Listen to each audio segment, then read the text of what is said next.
Bismillahirrahmanirrahim. Assalamualaikum warahmatullahi wabarakatuh.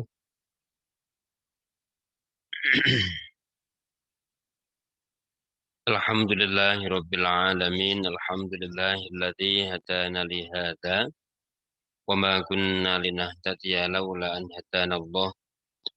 Asyhadu an la ilaha illallah wa asyhadu anna Muhammadan abduhu wa rasuluh. Allahumma shalli wa sallim wa barik ala sayyidina Muhammadin wa ala alihi wa sahbihi ajma'in. Subhanaka la ilma lana illa ma 'allamtana innaka antal alimul hakim. Rabbi shrah li sadri wa yassir li amri wahlul 'uqdatam min lisani yafqahu qawli. Mari kita awali dengan sama-sama kita baca suratul Fatihah. Ila hadrat Nabi Mustafa sallallahu alaihi wasallam wa ala alihi wa azwajihi wa dzurriyyatihi wa sahabati ajma'in. وتابعين وتابع التابعين والشهداء والصالحين والملائكة والقرب لهم الفاتحة. أعوذ بالله من الشيطان الرجيم. بسم الله الرحمن الرحيم. الحمد لله رب العالمين الرحمن الرحيم مالك يوم الدين. إياك نعبد وإياك نستعين اهدنا الصراط المستقيم صراط الذين أنعمت عليهم غير المغضوب عليهم ولا الضالين. ثم يلحظ جميع سادتنا ومشايخنا ومشايخنا وخصوصا لروح الحسين دهلا وأصوله وفروعيدهم الفاتحة. أعوذ بالله من الشيطان الرجيم. بسم الله الرحمن الرحيم.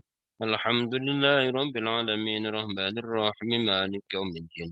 إياك نعبد وإياك نستعين اهدنا الصراط المستقيم صراط الذين أنعمت عليهم غير المغضوب عليهم ولا الضالين.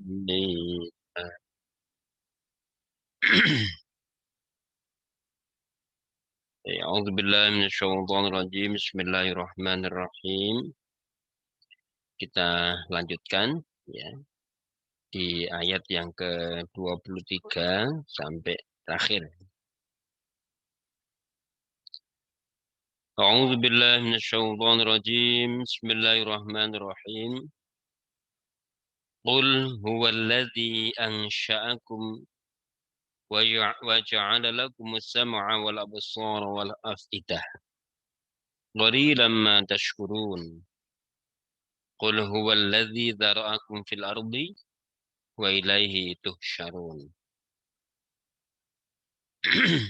Katakanlah Muhammad, Allah yang menciptakan kamu dan menjadikan pendengaran, penglihatan, dan hati nurani untuk hanya sedikit sekali yang kamu syukuri. Katakanlah, dialah yang menciptakan kamu di bumi ini, dan kepadanya kelak kamu sekalian dikumpulkan.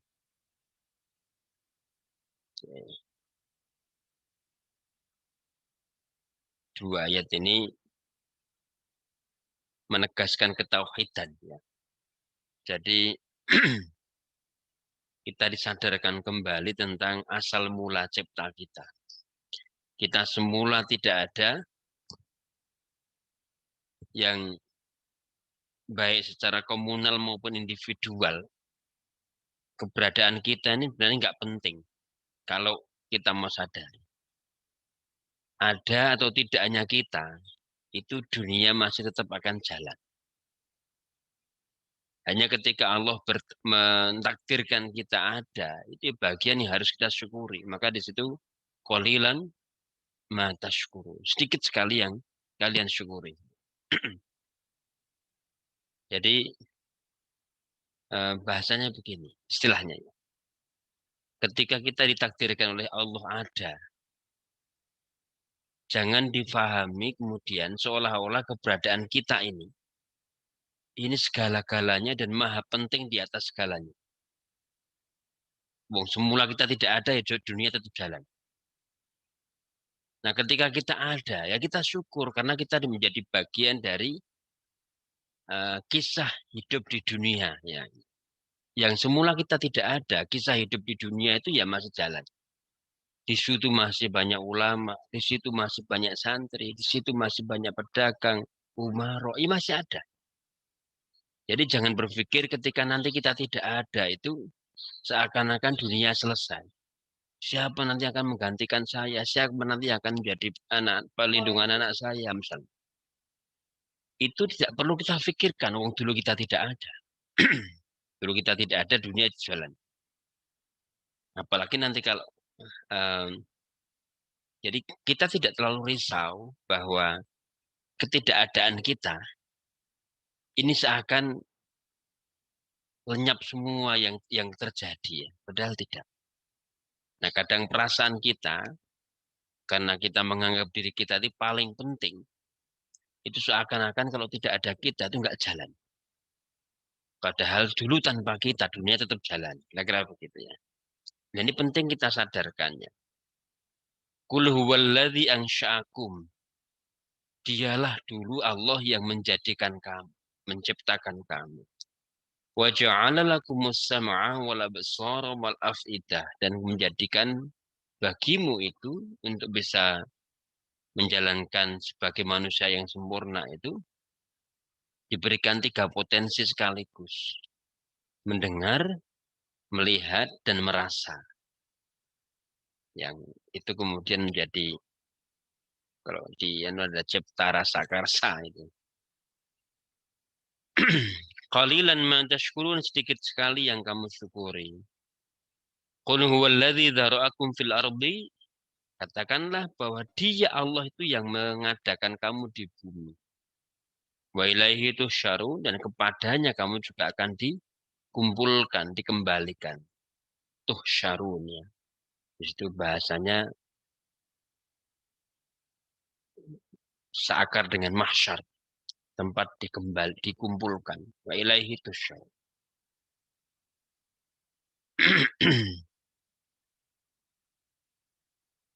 Kita baca dulu penjelasan Prof. ini dikit-dikit ya. Tegaskan Muhammad kepada mereka yang meragukan kekuasaan Allah yang mencakup segalanya dan segala waktu, bahwa hanya Allah saja yang pantas dan berkuasa mencipta dan menumbuhkan serta memenuhi kebutuhan makhluknya, termasuk manusia dan kebutuhannya. Dan hanya Allah saja yang layak disembah dan diagungkan. Makhluk Allah yang terbanyak mendapat karunia-Nya adalah manusia. Ia diberi kemampuan mendengar dan melihat dalam arti yang sangat luas agar mengenal diri dan lingkungan serta memanfaatkan secara maksimal. Ia diberi hati nurani yang dengannya dapat membedakan yang baik dan buruk. Sayangnya sedikit sekali karunia Allah yang disyukuri dan dimanfaatkan, terutama hati nurani yang bisikannya sering diabaikan. Padahal bila dibina dengan iman, nurani akan menjadi pelita hidup yang mumpuni. Ya, ini dari 3 potensi yang Allah berikan itu, Prof. Zaini memberikan highlight, penegasan bahwa afidah itu yang paling menuntun. Ya. Kalau nurani kita itu sering kita asah, kita ikuti, dia akan membina kita itu dengan sangat baik. Menuntun kita dengan sangat baik. Ya. Jadi,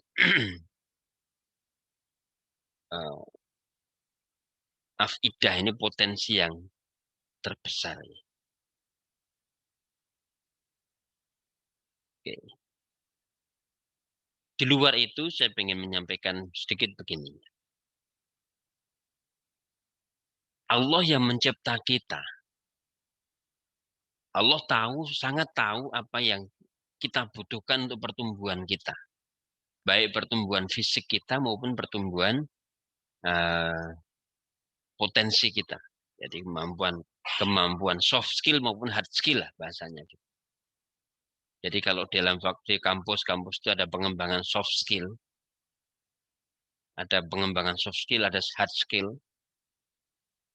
Itu Allah sangat tahu mana yang dibutuhkan manusia untuk pertumbuhan dan pengembangan soft skill-nya dan juga hard skill-nya.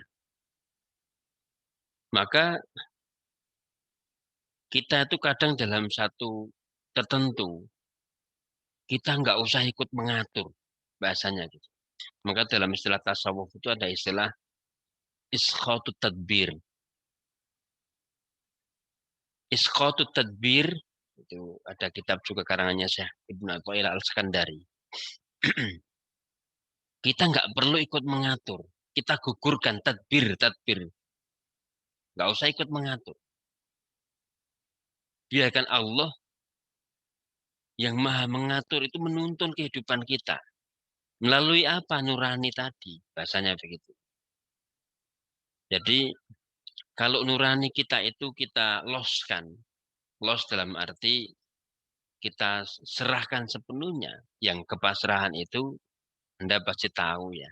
Apa makna kepasrahan itu bukan pasif.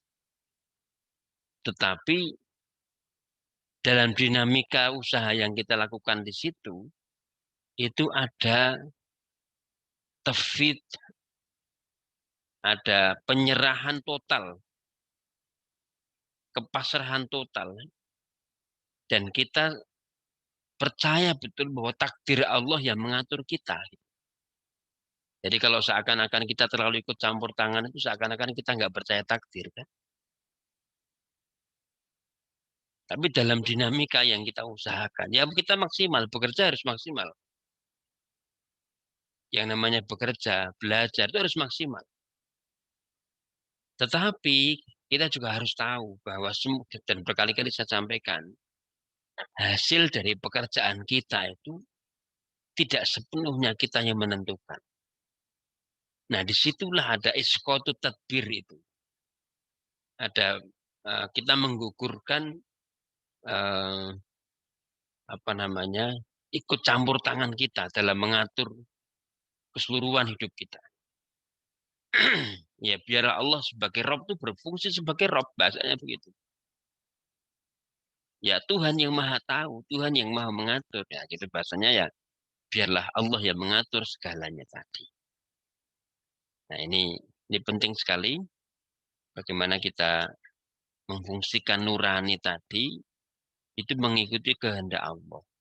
Dan itu ketika kita ikuti, maka yang terjadi itu banyak sekali taufik-taufik dalam hidup kita. Taufik itu begini,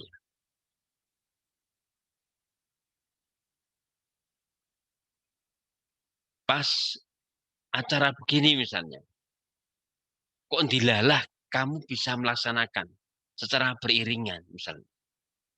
Selalu apa yang selalu ada kemudahan-kemudahan jalan yang bisa kita lalui. Nah, itu diantaranya taufik itu di situ. Ya mudah-mudahan itu bukan sebagai istidraj. Karena itu juga harus kita harus hati-hati. Qul huwallazi dzara'akum fil ardi wa ilaihi tusyarun. Tengok bumi hunian manusia yang sangat ramah dan murah, menyimpan segala kebutuhannya. Allah dengan rahmatnya menjadikan bumi tempat hidupnya yang sementara. Konon sampai sekarang orang belum menemukan satu planet pun yang mempunyai kesiapan yang sangat lengkap bagi kehidupan manusia. Semua karunia melimpah itu harus dimanfaatkan dan dipertanggungjawabkan kepada Allah penciptanya. Bila kelak manusia dikembalikan kepadanya, mau atau tidak mau. Ya.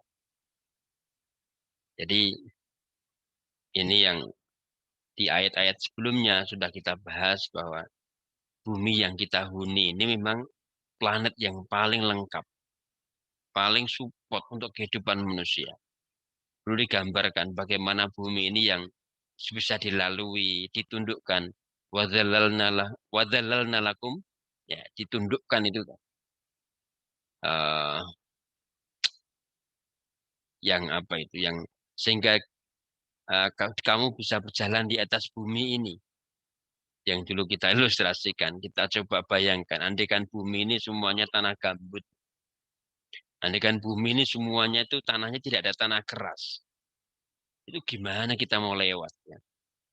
Semuanya becek, semuanya kalau diinjak itu betok apa yang lumpur-lumpur semuanya misal. Itu bagaimana kita mau? Andai kan bumi ini tidak ditemukan aspal, andai kan bumi ini tidak ada batu yang bisa mengeraskan, itu gimana kita mau menyaksikan? Maka semua yang ada di bumi ini sebenarnya sangat berpotensi mensupport kehidupan manusia.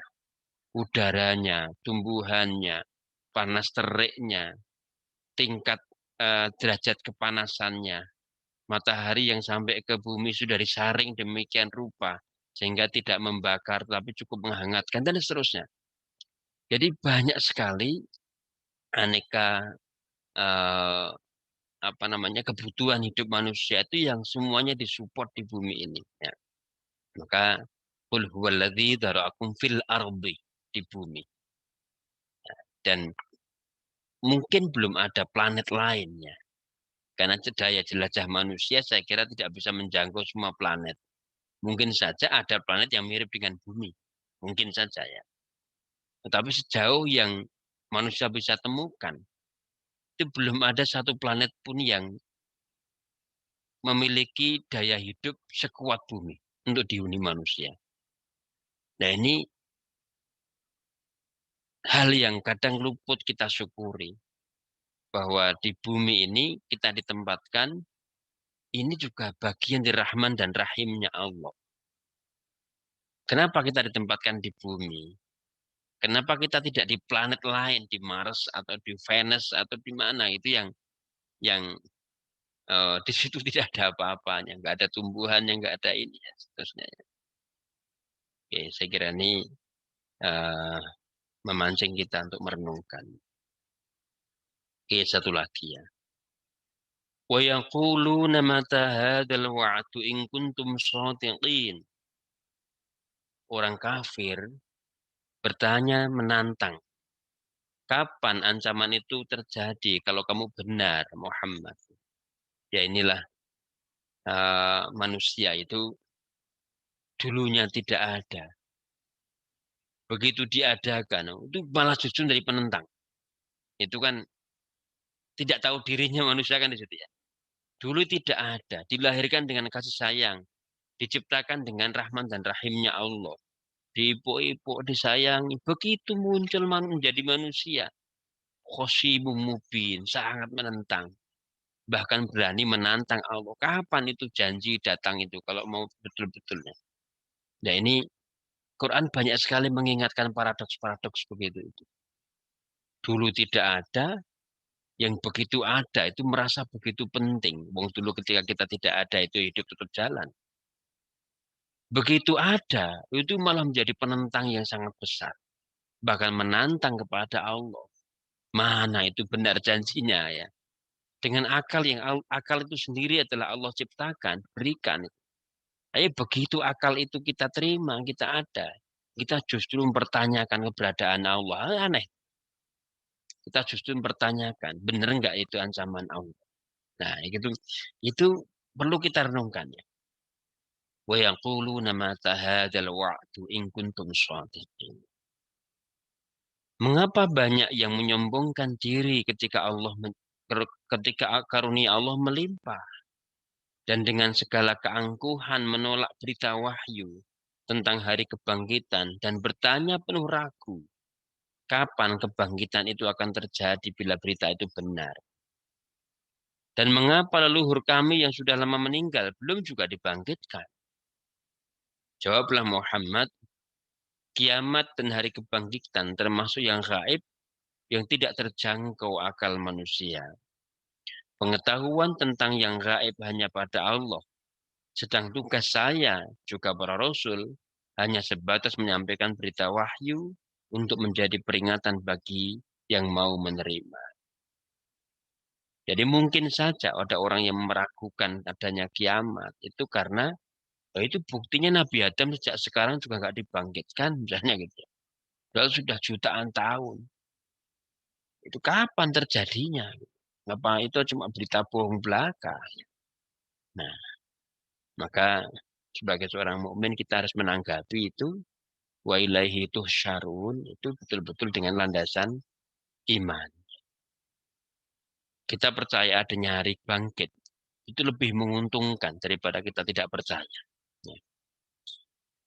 Baik, saya kira itu saja yang kita pahami, kita coba renungkan. Semoga ada manfaatnya. Kita akhiri bersama dengan baca hamdalah dan itu majlis. Alhamdulillahirabbil alamin. Subhanakallahumma bihamdika asyhadu an la ilaha illa anta astaghfiruka wa atubu ilaik. Assalamualaikum warahmatullahi wabarakatuh.